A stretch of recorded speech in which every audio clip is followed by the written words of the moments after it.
Hey guys, Assalamualaikum. It's me Nina and welcome back to Nina Story. Nina tahu ramai yang sekarang ni tengah tertunggu-tunggu cerita seram followers kan. Sebab Nina rasa memang dah lama sangat Nina tak cerita. Bukan apa, sebab bila kita selalu bercerita pasal benda-benda yang kita tak nampak ni kan, Nina rasa macam ada something. Jadi Nina macam tak berapa selesa. That's why lah Nina macam stop kejap cerita seram and then Nina fokus kepada cerita lain. Okay, disebabkan ramai juga yang request bila nak cerita seram lagi. Baiklah, jadi hari ni Nina akan cerita seram salah seorang daripada kawan-kawan kita yang share dekat Nina lah. Jadi Nina tak nak panjang-panjang lagi, so without wasting any time, let's get started. Jadi kisah ni dikongsikan oleh Syah. Jadi dia cerita dekat Nina tentang pengalaman seram dia masa dia belajar dekat sebuah asrama iaitu di Parit Sulong, Batu Pahat, Johor. So Syah kata kejadian ni terjadi di antara tahun 2009 hinggalah ke tahun 2013.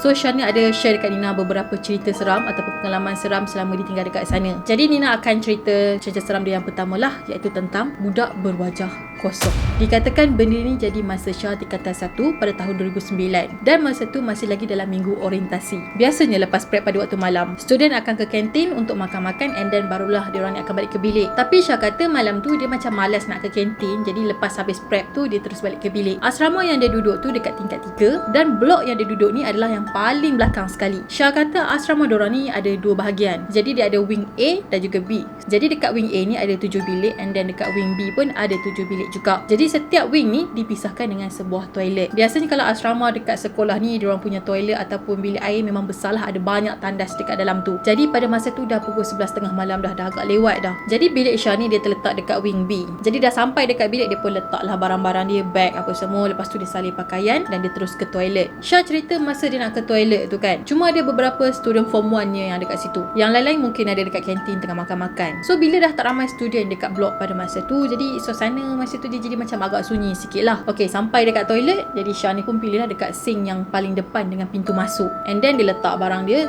pun gosok lah gigi dia. Masa dia tengah gosok-gosok gigi tu kan, tiba-tiba dia nampak macam ada something dekat hujung tandas tau. Jadi maksudnya dia nampak benda tu dekat tandas yang paling hujung. So dia macam nampak daripada hujung mata lah, macam nampak sipi-sipi lah. Apa yang dia nampak pada masa tu, macam ada seorang budak yang berusia 5 ke 6 tahun macam tu tengah merangkak keluar guys. Tapi masa tu dia macam agak blur sikit. Masa tengah gosok gigi tu kan, dia fikir apa benda yang tengah merangkak tu. Dia macam tu lah. Biasalah kalau benda-benda yang tiba-tiba pop up, kita macam benda tu ada je macam tu. And then dia macam okay, bila dia tengok je guys, boom, dia nampak memang ada budak dekat situ. Yang seram tu kan, budak tu merangkak, berhenti sambil tengok Syah. Uish, aku tak tahulah meremang tu rasa. Dia punya terkejut tengok budak tadi. Dia capai je berus gigi dia terus lari masuk ke bilik. And then Syah kata lepas beberapa hari, dia macam baru boleh hadam tak apa yang dia nampak pada malam tu. Dia baru teringat yang budak tu memang tak ada muka guys. Budak tadi tu muka dia kosong dan hitam. Memang tak ada rupa, mata apa semua tak ada. Nina tak tahulah sebab Nina dah mula meremang lah bila bayangkan budak yang tengah merangkak tak ada muka tu. Bukan Syah je yang pernah nampak budak tu. Rupa-rupanya ada jugalah beberapa kawan dia yang pernah terserempak dengan budak yang berwajah kosong. Jadi Nina akan teruskan kisah kedua daripada Syah, yang mana kisah seram ni tentang bunyi, iaitu seretan rantai kaki. Okay, benda ni jadi masa Syah dah form 3, iaitu pada tahun 2011. Jadi pada masa tu Syah ni demam dan dia memang tak masuk ke kelas lah sebab memang dah tak larat sangat. So dia pun minta lah kebenaran dekat pihak HAP untuk pergi klinik. Lepas tu dia minta untuk rest juga dekat sick bay. Jadi sick bay ni adalah sebuah tempat ataupun bilik macam untuk student-student yang tak berapa sihat untuk berehat dekat situ. Jadi sick bay ni dia beroperasi daripada pukul 8.30 pagi sampailah pukul 5 petang. Lepas Syah ke klinik, dia pun rehat lah dekat sick bay tadi tu. Even masa tu dia dah makan ubat apa semua, tapi demam dia still tak kebah juga. So bila dah pukul 5 petang, dia pun berjalan baliklah ke bilik ataupun ke asrama dia. Disebabkan demam Syah ni dia tak kebah lagi kan, jadi dia terpaksalah stay dekat bilik dia pada malam tu. Dia tak boleh nak join prep dengan kawan-kawan dia yang lain. Bila pukul 10 malam barulah Syah ni terbangun. Tapi kawan-kawan dia yang lain ataupun roommate dia yang lain memang tak balik lagi lah daripada prep. So ada lagi sejam baru prep habis and then barulah students akan balik ke bilik. Masa Syah demam, dia tak adalah duduk dalam bilik tu seorang-seorang. So ada minta lah kawan dia seorang yang bernama Wana untuk teman dia. Masa Syah ni terbangun dari tidur, dia kata Wana ni nampak macam lain macam sikit tau. Dia macam nak cerita sesuatu dekat Syah, tapi Wana ni macam dia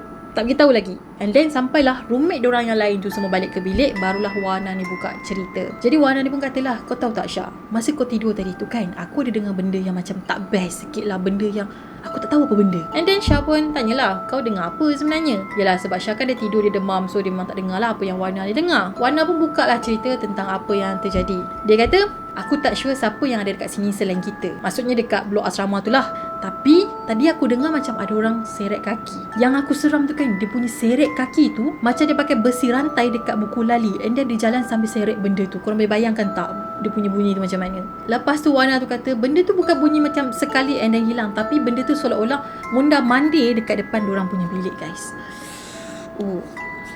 Memang. Tapi disebabkan takut punya pasal, lepas tu si Syah ni pun tengah tidur, dia pun diam macam tu lah, tahan diri, doa apa yang patut lah. Dan Wana ni of course lah tak berani lah nak keluar tengok kan, berbenda kan, dia keluar ada benda lain pula, tak kepengsan dia dekat situ. Cuma mungkin pada masa tu dia telah diberi sedikit peluang untuk mendengar sesuatu ataupun bunyi dari alam mistik. Okey, kita akan teruskan kepada cerita yang terakhir daripada Syah.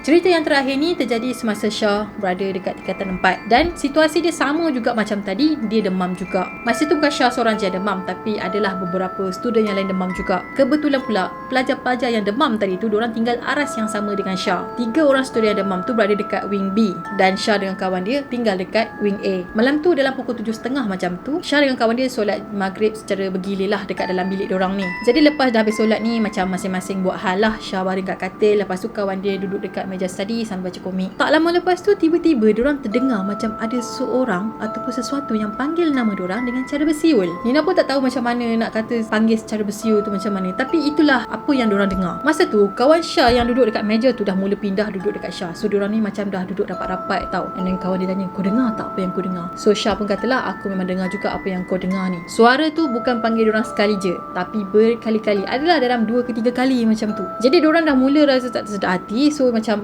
why not kita pergi lepak dengan kawan-kawan kita yang demam lain tu lah, yang ada dekat wing B. So Syah kata, okay, better lah kot kan, daripada kita duduk berdua ni macam tak sedar hati kan, rasa macam takut jugalah. Diorang berdua pun larilah keluar dan lepak dengan kawan-kawan diorang yang ada dekat wing B. Sampai je dekat situ, diorang pun buka lah mulut cerita apa yang jadi dekat diorang, yang diorang dengar macam ada orang panggil nama diorang dengan cara yang bersiul. So bila kawan-kawan dia yang lain ni dah dengar, macam diorang pun macam takut jugalah kan. Dah lah diorang berlima je dekat aras tu. Diorang pun bangunlah tutup tingkap apa semua, dan diorang biarkan pintu terbuka. So diorang pun berkumpul lah 5 orang ni dekat tengah-tengah bilik sambil baca ayat kursi. Masa tu diorang fikir, okay, mungkin gangguan tu dah berakhir dah. Tapi sebenarnya tak, guys. Diorang silap. Yang mana sekali lagi diorang ni kena kacau. Tiba-tiba langsir diorang ni kena tiup dengan angin yang sangat kuat. Yang pelik tu, diorang dah tutup tingkap tau. Jadi macam mana ada angin boleh tiup dekat langsir tu pula sampai langsir tu boleh terselap. Kipas pula pada masa tu diorang tak on. Jadi diorang macam, angin apa sebenarnya? So gangguan angin tadi tu adalah gangguan yang terakhir diorang dapat. Lepas tu memang dah tak ada apa lagi dah. Mungkin benda tu just nak beritahu dekat diorang ni yang sebenarnya dia pun ada dekat situ.